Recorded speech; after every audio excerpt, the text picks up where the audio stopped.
All right, this is going to be a review of WWE Hell in a Cell. Actually, I thought the pay-per-view really delivered. I mean, this really got off to a strong start. And, yeah, just an interesting ending to the pay-per-view as well. I'm sure not everyone was thoroughly satisfied with the way the show ended, but, you know, I thought it was really cool, actually. So the first match of the night, you had Randy Orton and Jeff Hardy in a Hell in a Cell match, not for a championship. This is kind of a rekindled feud from 10 years ago. Remember, they actually wrestled at the Royal Rumble of 2008 with, you know, Hardy doing the Swanton off the Titantron. So, you know, these two guys have a lot of history. It's kind of like the younger guys have become older guys now, as they're both, you know, either in their 40s or approaching 40. Yeah, I thought this was a good match, man. You know, this isn't the kind of match that I'll probably ever go back to. There was a lot of slow-paced action. It was kind of Randy Orton, you know, kind of dictating the pace and kind of being Randy Headlock Orton for a majority of the match.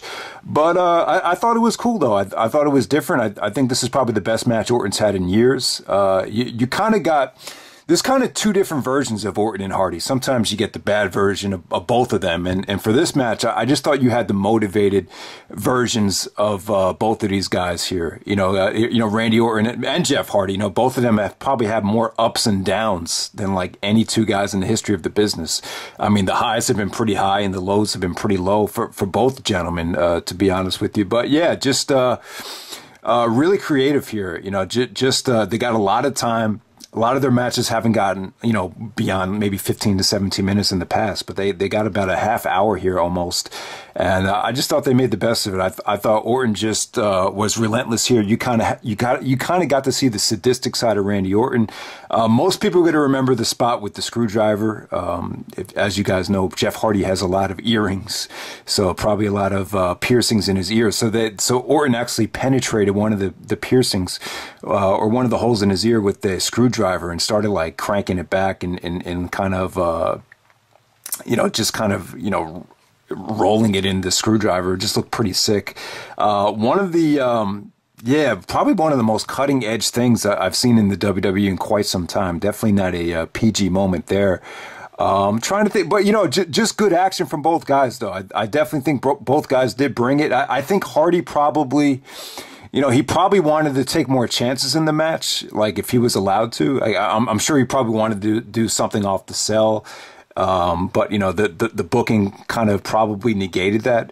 That's just my gut feeling about that. But you know, I thought the ending was sweet. I thought the ending was pretty sweet. Basically, Jeff was going to go for like the TLC SummerSlam 2000 spot where he takes a smaller ladder and elevates himself over the ladder and is going to do the leg drop to the table. But he really didn't have a lot of room with the cell. So he basically starts hanging onto the cell and he does like a, you know, a splash to Orton, but Orton moves out of the way and Jeff goes through the table. I thought the finish was kind of weird because of the referee. The referee looked like he wanted to, I guess, yeah, you know what? I guess they went for that type of finish with the ref because they wanted it to feel like more like a shoot. I think they wanted to try to make people believe that Jeff was really injured. Instead, Orton was kind of barking at the ref, you know, to do your job because the ref didn't want to make the 3 count. So I thought that was kind of a weird finish, but I kind of get, I guess they were going for more of a realistic thing where they really wanted to sell that Jeff was really hurt there. But, yeah, man, I mean, good stuff. I mean, I'm going to give this 4 stars. I'm sure some people will not go as high as that, but I just thought this was really creative. Just, you know, a good match for both guys to really, you know, get their careers back on track. And, yeah, so just good stuff there. So next up, you had Becky Lynch taking on Charlotte Flair for the SmackDown Women's Championship match. I got to give these girls a thumbs up. I thought this was excellent. This is definitely one of the best women's matches I've seen on the main roster on a pay-per-view in quite some time. I think the women's wrestling has kind of dipped a little bit over the last year and a half. And I thought this was definitely a return to form for the women. You know, I think the SummerSlam aftermath with Becky Lynch turning on Charlotte, that crowd reaction definitely helped out this match because usually you would expect after a Hell in a Cell, you know, kind of a feel-out process from the crowd. But, you know, the crowd was into this every step of the way, and they really got off to a hot start here. You know, they didn't waste any time. They were really going for the submissions and the counters right away.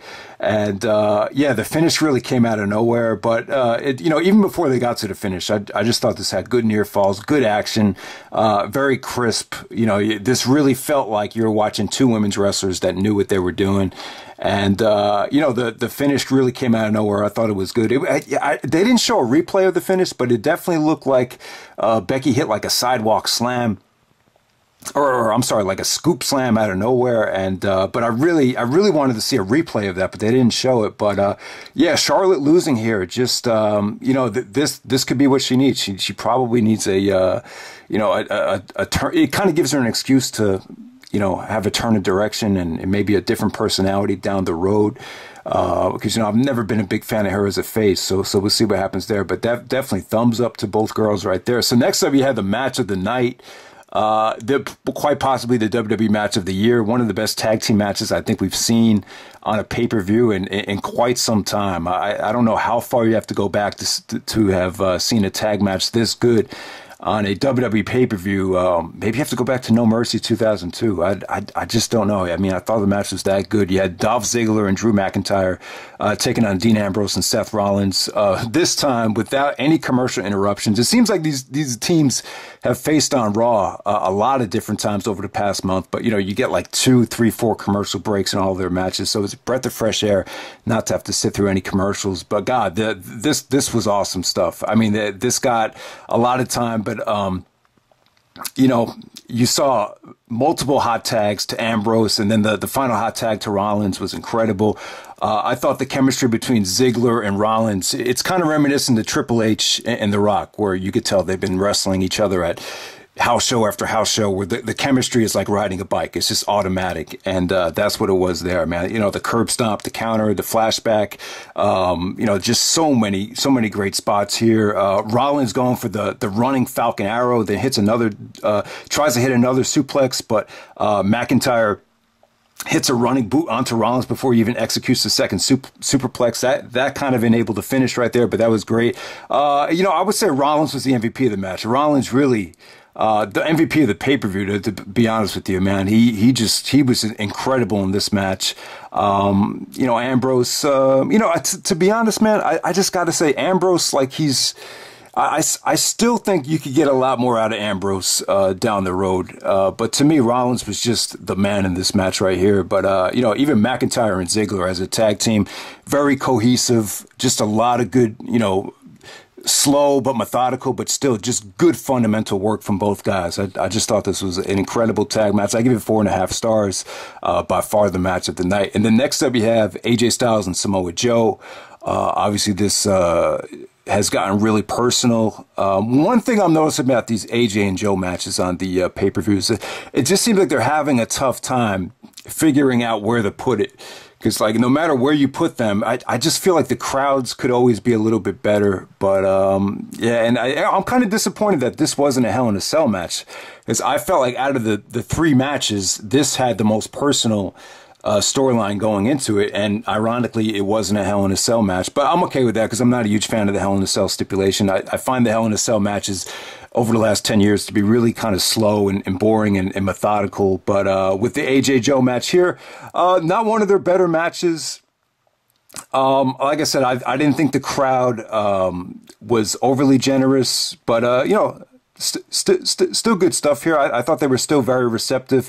There was tremendous feats of strength from AJ, picking up Joe, doing a TKO bomb on Joe. These guys have great chemistry, even though the reaction wasn't great, obviously I still think it was good. They didn't create any holy shit moments like they did in their TNA matches, but, it was just a solid, crisp, I'll give it like 3.5 stars. It was a dope match. It was a good match, really good match. But at the same time, it wasn't, not the best work of their careers, but, I do like the finish though. And the finish was kind of cool because it really shows you the importance of instant replay. And maybe this is a sign that WWE, obviously this is not going to work. You can't have an instant replay or a replay policy in the WWE. It's never going to work. But, Yeah, I mean, I don't think anyone saw it in real motion, but yeah, Samoa Joe should have won the match. I mean, if you want to, take the match and look at it back, Joe probably should have won the match. Just like Kurt Angle said when he faced The Undertaker in 2002, the tap out supersedes the pinfall. So and even Joe tapped. I mean, Joe got AJ to tap before the 3 was even, counted. So Joe should have definitely won the match. I thought the finish was cool. Joe locked into Chiquita clutch. AJ kind of bridged out of it into a pinning predicament. We've seen Bret Hart and, even Austin, use that finish countless times again. But yeah, I thought the finish was cool there. I mean, it was kind of, Joe kind of went berserk at the end. He thought he should have been awarded the championship. So it was good. It definitely sets up a rematch. And, AJ, knows he kind of like stole one there. But yeah, man, just good stuff, good finish, a good match to keep the storyline going, and I thought it was pretty creative, and it really worked because I don't think anyone saw AJ tap. I don't think really anybody saw it unless you had to see a certain camera angle of that finish to actually see him tap. So I thought that was cool. Good match, but I would say not great for Samoa Joe and AJ Styles standards. But I would say it's still worth checking out. Next up, we have The Miz and Maryse taking on Daniel Bryan and Brie Bella in a mixed tag match right here. As you guys might know, I'm not a big fan of the mixed tag matches. I don't know. I just thought this was kind of a cheap way to promote the E Diva show, whatever they call it, the Diva show on the E channel, or the new Miz and Maryse reality series. I just thought the match was kind of corny. Just not the way you want to see Daniel Bryan utilized. Hopefully this is the end of the power couple thing. I'm still in favor of seeing a whole total change of direction for Daniel Bryan. I think the best thing that could happen to Bryan right now is for the fans to turn on him. I know that's kind of, that's going against the grain, but that's just personally what I want to see. I just don't see the WWE getting the full value of him in this kind of role.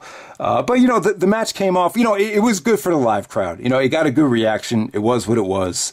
Maryse actually got the pinfall on Brie Bella, so hopefully, this is the end of Brie and Daniel Bryan tagging together. I'm just in favor of hiding any type of relationship status or the family man Daniel Bryan, and I'm just in favor of having him just go out there and just be the guy that we all fell in love with back in the day. Yeah, but you guys pretty much know that, so that's not a surprise. But yeah, I just thought the match was kind of corny, not for me, but I could see a lot of little girls in the crowd liking it. Some of the families enjoying this. And, it came off fine, though. It was fine for what it was. Next up, you have Ronda Rousey taking on Alexa Bliss for the Raw Women's Championship. So you had a lot of shenanigans at ringside here with Alicia Fox and Mickie James. There was a lot of distractions. So surprisingly, this was actually more of a matchup right here. Alexa actually got some offense in. She went to work on the ribs.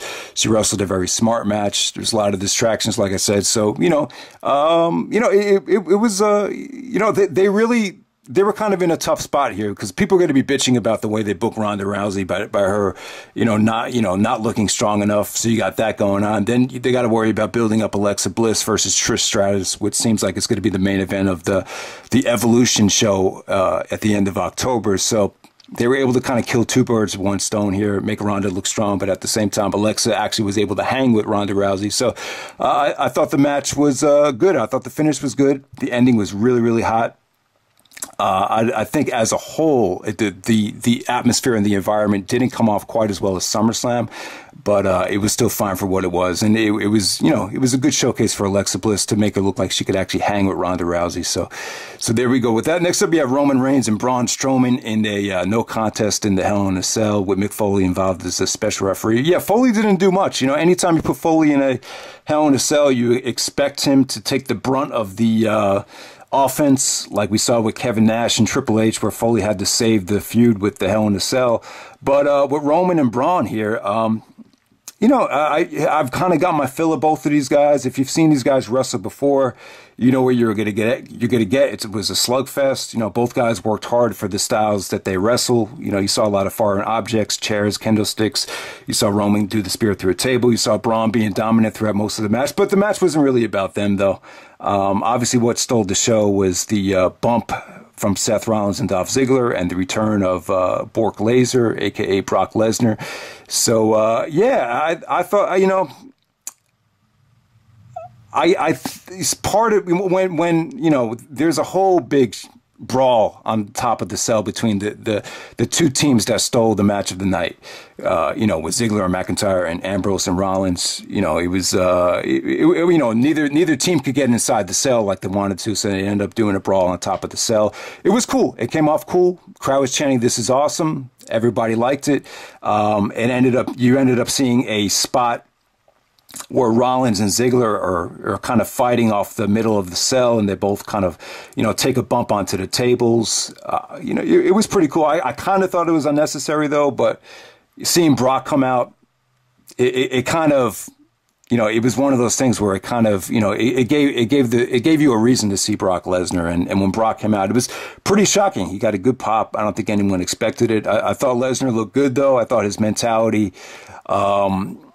was pretty different this time. I think with the critical backlash and a lot of the negativity towards Brock's lackadaisicalness, maybe it's kind of hit him in the face that the $5 million a year can quickly turn into nothing within a blink of the eye. Maybe kind of reality set in for Brock, and he's a little bit more hungry now that he's lost the championship. So it was cool. It was kind of reminiscent of Kane tearing off the door in the Hell in a Cell with Brock just kicking the door after the referee wouldn't give Paul Heyman the key. So yeah, I thought it was all right. The finish was pretty cool with Brock F5 and both guys. Ended up being a no finish. So looks like Brock's going to interject himself in the feud. I don't think anyone wants to see Brock, Roman, and Braun Strowman wrestle again, but it is what it is. And seeing Brock return, it wasn't the worst thing in the world. I'm sure a lot of people wish he would just go away, but yeah, I mean, you would expect something with Brock Lesnar happening, and that's what it was. So as you can see, guys, I'm not a huge fan of the way the show ended.